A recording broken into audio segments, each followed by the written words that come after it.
प्रिय छात्र, good morning. पिछले वीडियो में हम लोगों ने वैद्युत द्विध्रुव के कारण उत्पन्न वैद्युत क्षेत्र की तीव्रता का अध्ययन किया।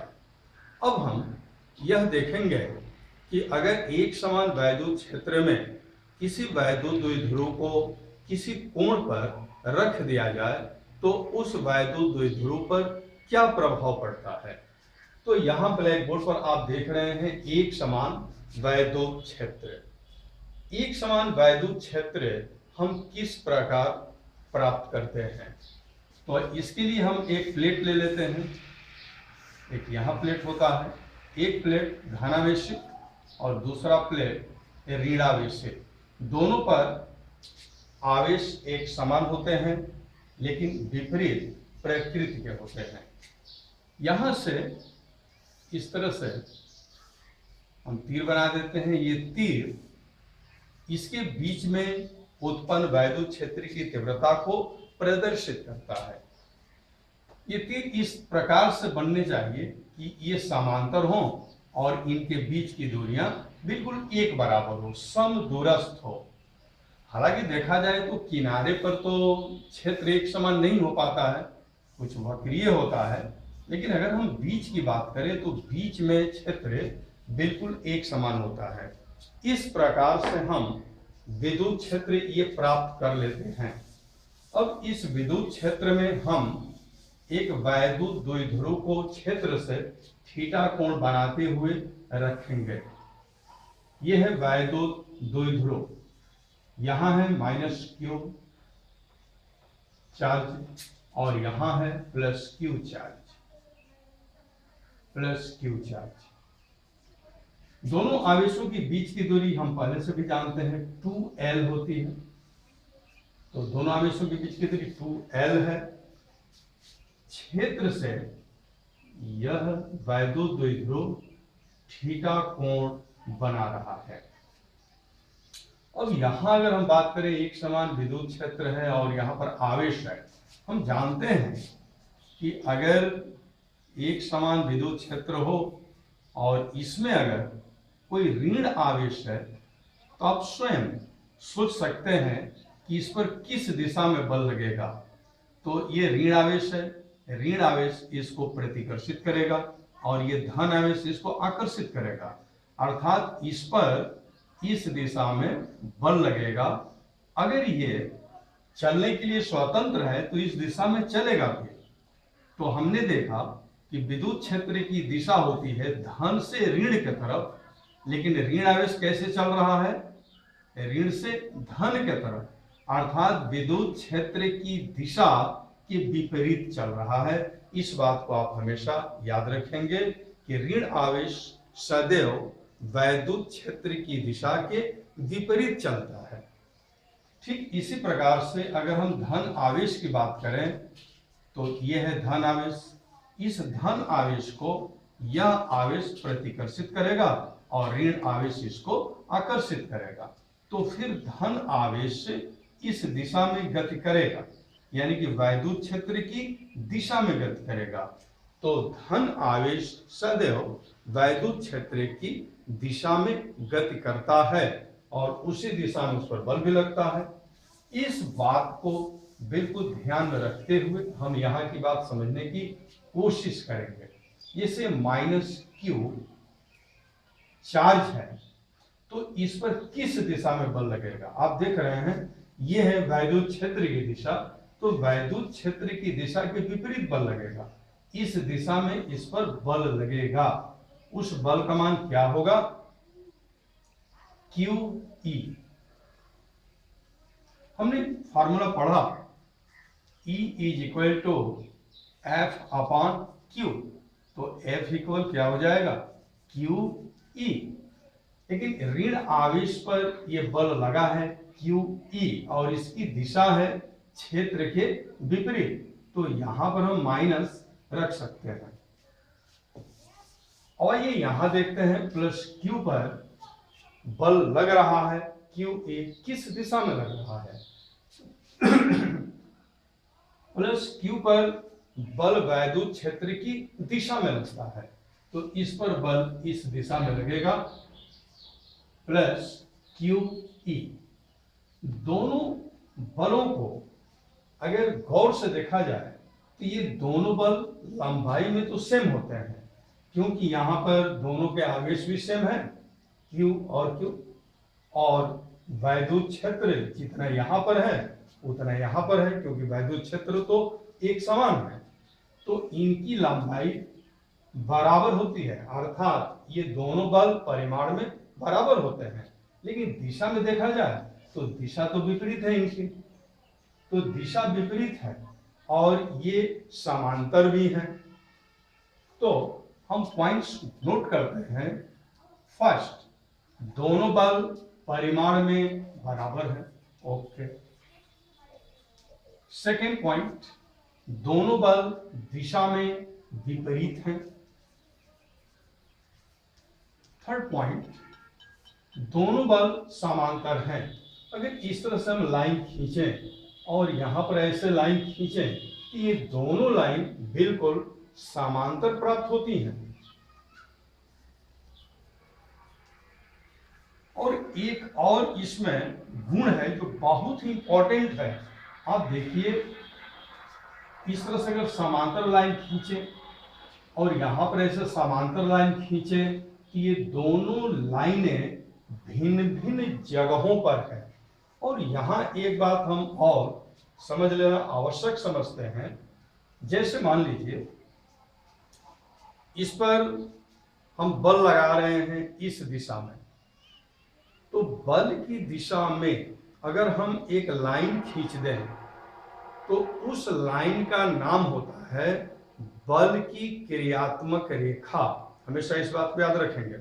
तो अगर इस तरह से लगा हुआ है, इस पर इस दिशा में बल लगा और इसमें इस दिशा में बल लगा, तो इस बल की दिशा में अगर हम लाइन खींचें और इस बल की दिशा में हम लाइन खींचें तो ये दोनों लाइनों का नाम होगा बल की क्रियात्मक रेखा। और ये दोनों क्रियात्मक रेखाएं भिन्न भिन्न हैं, ये यहां पर समझना बहुत ही आवश्यक है।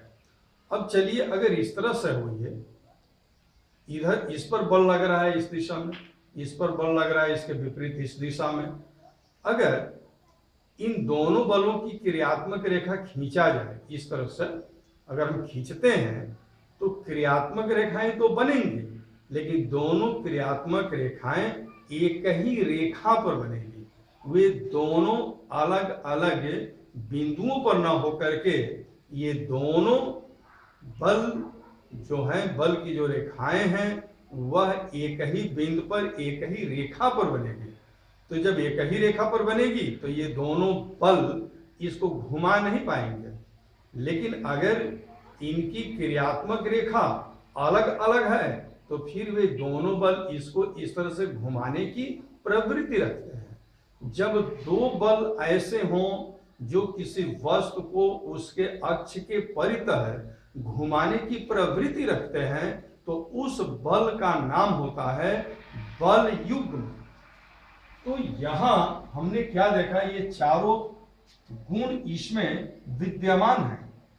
तो बलों की क्रियात्मक रेखाएं अलग अलग है, भिन्न भिन्न है। क्रियात्मक रेखा, बलों की क्रियात्मक ये रेखा जो है, क्रियात्मक रेखा भिन्न भिन्न रेखाएं, क्रियात्मक रेखाएं भिन्न भिन्न। तो ये होना आवश्यक है। अगर ये चारों प्रॉपर्टी, चारों गुण अगर कहीं पाए जा रहे हैं तो वहां बनेगा बल युग्म, और वह बल युग्म किसी वस्तु को घुमाने की प्रवृत्ति रखेगा। तो यहां पर हम देख रहे हैं कि जब हम एक समान वैद्युत क्षेत्र में किसी कोण पर एक वैद्युत द्विध्रुव को रखते हैं तो उसके ऋण आवेश पर और धन आवेश पर बल लग जाता है, और ये दोनों बलों की प्रकृति बराबर होती है, परिमाण में विपरीत होंगे, दिशा में समांतर होते हैं, और उनकी क्रियात्मक रेखाएं भी भिन्न भिन्न होती हैं। अतः वैद्युत द्विध्रुव पर एक बल युग्म लगता है, कार्यरत हो जाता है।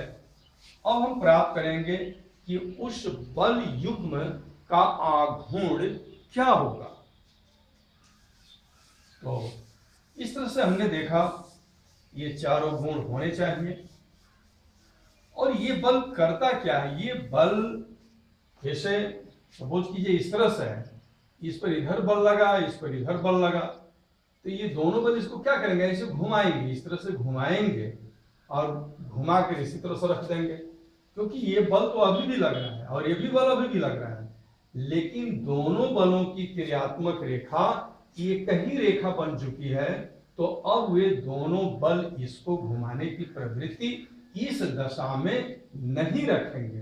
तो हम कह सकते हैं कि जो वैद्युत द्विध्रुव पर बल युग्म कार्य करता है, वह बल युग्म वैद्युत द्विध्रुव को बाह्य वैद्युत क्षेत्र में घुमाने की प्रवृत्ति रखता है, कि दिशा में संरेखित करने का प्रयास करता है।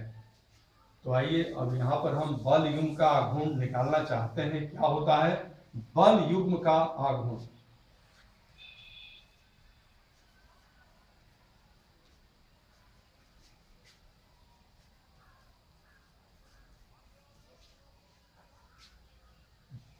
बल युग्म का आघूर्ण, इसको टार्क से डिनोट करते हैं। टार्क ऐसे बनाते हैं, टार्क भी कहते हैं इसको, टाउ, ये टाउ का ये प्रतीक है।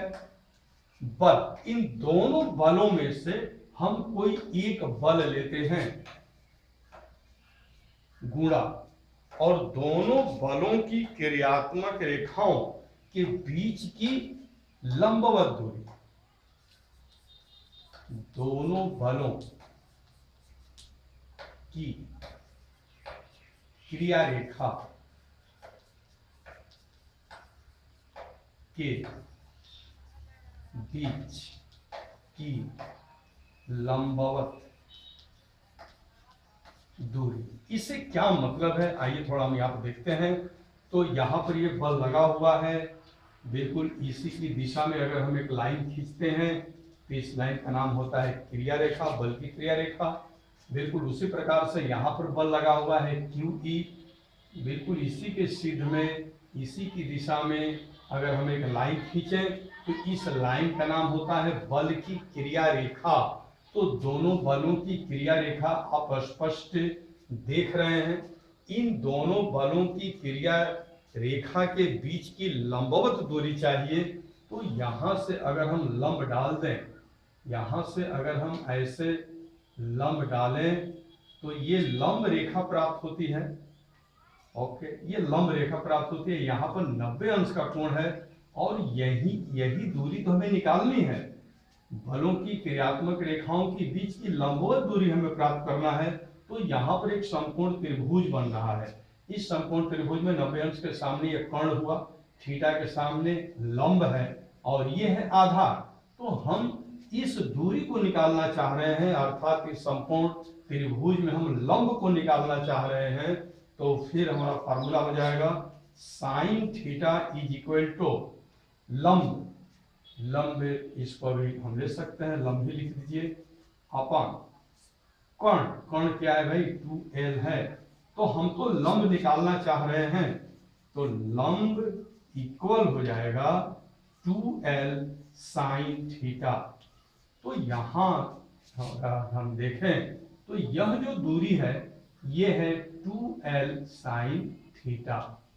ओके, इस बात को आप भली भांति समझ चुके हैं, यह दूरी 2l साइन थीटा है।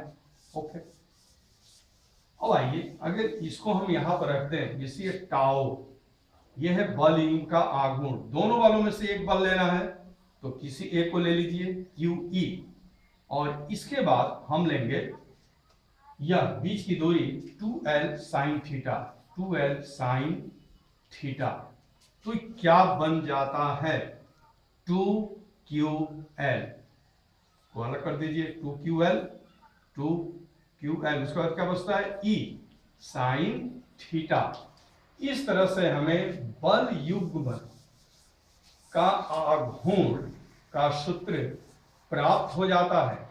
तो tau is equal to 2qn की जगह पर हम P लिख सकते हैं, और यह है वैद्युत द्विध्रुव का आघूर्ण, और E वैद्युत क्षेत्र की तीव्रता जो ये देख रहे हैं आप, और साइन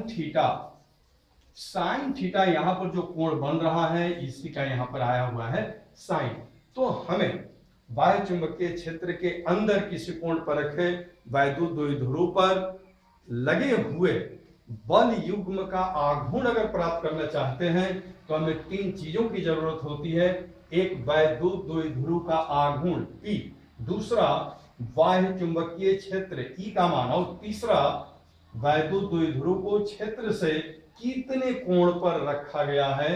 अगर ये 3 चीजों का पता हो तो फिर हम वैद्युत द्विध्रुव पर लगे बल युग्म का आघूर्ण प्राप्त कर सकते हैं। आइए मात्रक देखा जाए एसआई में। एसआई में मात्रक क्या होगा, अभी हम लोगों ने देखा है जैसे 2ql था P E साइन थीटा, इस तरह से था। तो वैद्युत द्विध्रुव ये टार्क है, ओके। तो इस पर जो बल लगता है तो बल का मात्रक हो जाता है न्यूटन, बल और गुणे बीच की दूरी का मात्रक होता है मीटर, तो ये हो जाएगा न्यूटन मीटर, इसका मात्रक होगा न्यूटन मीटर। अब यहां पर कुछ हम स्थितियां देखते हैं, जैसे मान लीजिए ये जो वैद्युत द्विध्रुव हो इस तरह से हो, बिल्कुल इसको नीचे करते आइए तो ये ऐसे हो जाएगा, तो यहाँ पर कोण कितना बनेगा, 0 बनेगा।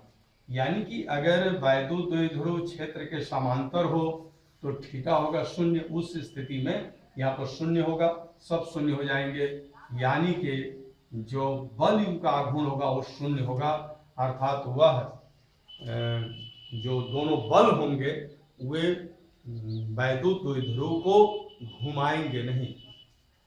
उसी प्रकार से अगर इसको हम बिल्कुल इस तरह से लंबवत कर दें तब क्या होता है, लंबवत होगा तो 90 अंश का कोण बनेगा, यानी कि लंबवत स्थिति में ये साइन 90 होगा, 1 हो जाएगा, यानी कि यहाँ पर जो मान प्राप्त होगा वो मैक्सिमम होगा। तो अगर हम थीटा इज इक्वल टू 90 ले लेते हैं तो टाउ का जो हमारा वैल्यू आता है वो मैक्सिमम आता है PE, तो ये मैक्सिमम वैल्यू है जो आप देख रहे हैं। यहां से अगर हम चाहें तो P बराबर भी निकाल सकते हैं, P is equal to tau maximum upon E, और यदि E का वैल्यू 1 हो, 1 न्यूटन पर कूलम हो अगर E का वैल्यू, तो फिर यहां पर P इज इक्वल टू हो जाता है टाउ मैक्सिमम।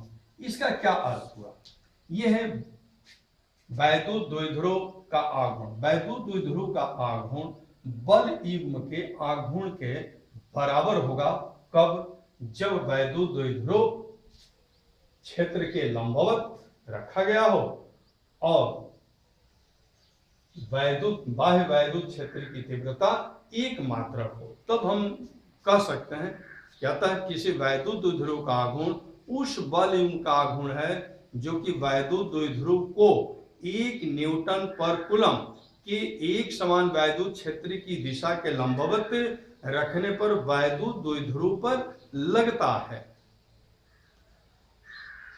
आज का कार्य यहीं पर समाप्त होता है। Thank you very much.